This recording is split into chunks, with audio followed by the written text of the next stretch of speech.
नमस्कार किसान साथियों, कैसे हो आप सब। आशा करता हूँ ठीक होंगे। दोस्तों, मैं हूँ भुट्टे के खेत पे और लगभग लगभग मक्का की फसल पकने को आई है। कुछ दिनों बाद इस फसल की हार्वेस्टिंग होगी, कटिंग होगी और फिर नई फसल की अपन तैयारी करेंगे। दोस्तों, आज एक चीज़ दिमाग में आई मेरे कि पानी बरस रहा है, बारिश हो रही है, तो जब मैं खेत के अंदर गया ना तो खेत की मिट्टी बुरी टाइप थी। मतलब अपन पेड़ लगा रहे हैं तो पेड़ अंदर हल्के हल्के धस रहे हैं। और वही मैं एक पड़ोस के खेत में गया, एक्सपेरिमेंट किया ऐसा क्यों हो रहा है। तो वहाँ मिट्टी हार्ड है और पेड़ अंदर बिल्कुल नहीं धस रहे हैं, ठीक है ना। तो आखिर दिमाग में ऐसा क्यों हो रहा है। तो फिर एक चीज़ समझ में आई कि पड़ोसी किस तरह से अपने खेत की केयर कर रहा है और हम किस तरह से खेत की केयर कर रहे हैं। दोस्तों, जो भुट्टे की फसल मैंने बताई ना, इसमें मैंने एक्स्ट्रा कोई खाद नहीं डाला, सिर्फ एक बार यूरिया दिया है मैंने। और फसल में आपको और करीब से बता दूं, आप चाहो तो थोड़ा देख लीजिए ताकि आपको दिमाग में कोई शंका ना रहे फसल कमज़ोर है, कैसी है, क्या है, आप खुद देख लीजिए। तो दोस्तों, ये है भुट्टे की फसल और काफ़ी अच्छी हाइट है, काफ़ी अच्छी फसल चल रही है। दोस्तों, अधिकतर भुट्टे दो दो आ रहे हैं। ये है, एक नीचे है। इसके बताऊं मैं आपको तो एक ये बड़ा, एक नीचे है। इसके बताऊं मैं, एक ये बड़ा है, एक नीचे और निकल रहा है।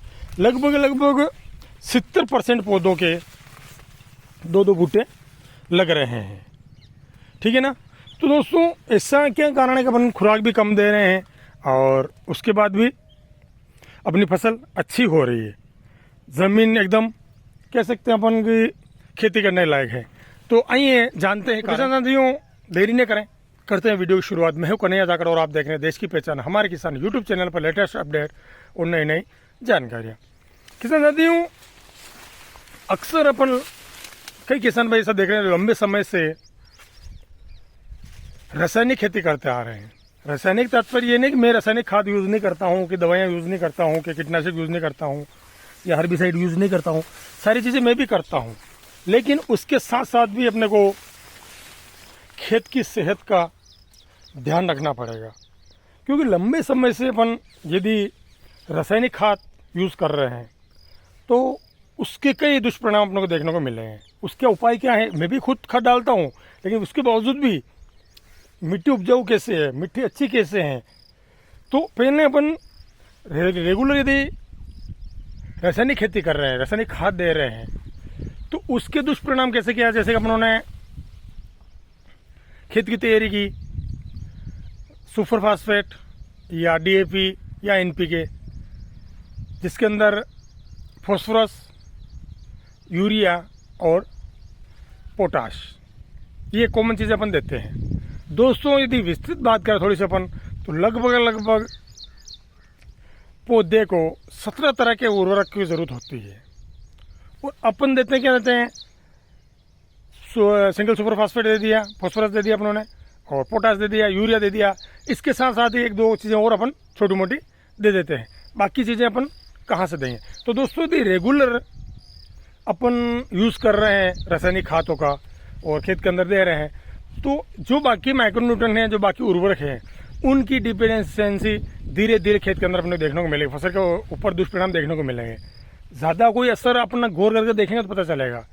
बाकी अपन सारे खाद दे रहे हैं, पानी समय से दे रहे हैं, कीटनाशक समय से स्प्रे कर रहे हैं, निराई गुड़ाई कर रहे हैं, अपन अंदर खरपतवार भी नहीं होने दे रहे हैं, सारी चीज़ें करेंगे, उसके बावजूद भी अपने फसल का उत्पादन कम होगा। कारण उसका दोस्तों यही है कि फसल के अंदर जो छोटी छोटी चीज़ें होती हैं ना, उनका बहुत ज़्यादा ज़रूरत पड़ती है। और इनका एक देशी उपाय बताऊँगा मैं, एक ही उपाय, यदि वो चीज़ करनी शुरू कर दिया आपने तो निश्चित रूप से आपका खेती की ज़मीन सुधरनी शुरू हो जाएगी। तो दोस्तों, जब अपन रेगुलर रासायनिक खाद का उपयोग करें तो ये डिफिशियंसी होगी। दूसरा, उसमें दोस्तों, जो खेत में एक भुरभुरापन होता है, जिन खेतों में केचुए पनपते हैं, क्योंकि केचुए यदि रासायनिक खाद अपन रेगुलर डालें तो उनकी कमी आएगी। साथ साथ खेत के अंदर जो भुरभुरापन होता है वो अपने को देखने को नहीं मिलेगा। दोस्तों, इससे अपने जो पानी सोखने की क्षमता होती है, खेत के ज़मीन के अंदर जो पानी सोखने की क्षमता होती है ना, वो कम पड़ेगी, वो ज़मीन हार्ड बनेगी। और जो अपन रासायनिक खाद दे रहे हैं दोस्तों, सिर्फ रासायनिक खाद देने से खाद नहीं लगते हैं, ज़मीन के अंदर वो बैक्टीरिया भी होने चाहिए जो इन रासायनिक खाद को खाकर फसल को उस रूप में अवेलेबल कराएं जो फसल के लिए ज़रूरी है। ठीक है ना, तो वो बैक्टीरिया भी ख़त्म होते जाएंगे क्योंकि उनको खाना नहीं मिलेगा अंदर। तो अपना जो एक सर्कल है, अपना जो भरण पोषण है वो कैसे करेंगे। तो कैसे जाती हूँ, जैसे हम लोगों ने कुछ दुष्परिणाम देख लिए हैं, ज़मीन हार्ड होना, अंदर माइक्रोन्यूट्रिएंट जो होते ना, जो उर्वरक होते ना उनकी कमी होना, इसके साथ ही साथ ज़मीन का हार्ड होना, जैविक जो अपने बैक्टीरिया ज़मीन के अंदर रहते हैं उनका मर जाना। तो लास्ट में जाकर परिणाम यही होगा कि अपना ज़मीन हार्ड होगी और उत्पादन अपने को कम मिलेगा, खर्चा बढ़ता जाएगा। ठीक है, इसके लिए अपन कुछ चीज़ें ऐसी कर सकते हैं जिनसे ये खाद अपन देंगे रासायनिक खाद, उसके बावजूद भी अपना जो ज़मीन के अंदर जो सारी कमियां हैं ना वो पूरी होगी, बैक्टीरिया भी पनपेंगे और ज़मीन भी भुरभुरी रहेगी, उससे पानी अच्छा सोखेगी, ये ज़मीन पानी अंदर जाके एक तरह से नमी बना के रखेगा तो फसल अच्छी चलेगी, पैदावार अच्छी मिलेगी, माइक्रोन्यूट्रिएंट बराबर मिलेंगे। तो दोस्तों इसके लिए अपन पकी हुई सड़ी गोबर दे सकते हैं, ठीक है, हरी खाद दे सकते हैं, वर्मी कंपोस्ट दे सकते हैं, केंचुओं को द्वारा जो खाद बनाते हैं वो दे सकते हैं, या फिर ढेंचे लगा करके वन इन चीज़ों की पूर्ति कर सकते हैं। दोस्तों इनसे क्या होगा कि अपने ज़मीन के अंदर बैक्टीरिया पनपेंगे तो जो खाद आप रासायनिक खाद दे रहे हैं उनको खाएंगे और फसल को उस रूप में अवेलेबल कराएंगे जिस रूप में फसल को चाहिए। बाकी खाद अपना वेस्ट ज़्यादा जाएगा, लगेगा क्योंकि तो बैक्टीरिया संख्या कम होती जाएगी। ठीक है ना, तो अपन सड़ी पकी खाद यदि नहीं है तो आप केंचुए खाद तैयार करके दे सकते हैं, क्योंकि केंचुए खाद में अपन दूसरे जो मटेरियल है, अवशेष है फसलों को, उनको सड़ाकर केंचुआ डालकर उनको पकाकर खाद खेत में दे सकते हैं। इसके साथ ही अपन ढेंचा लगाकर भी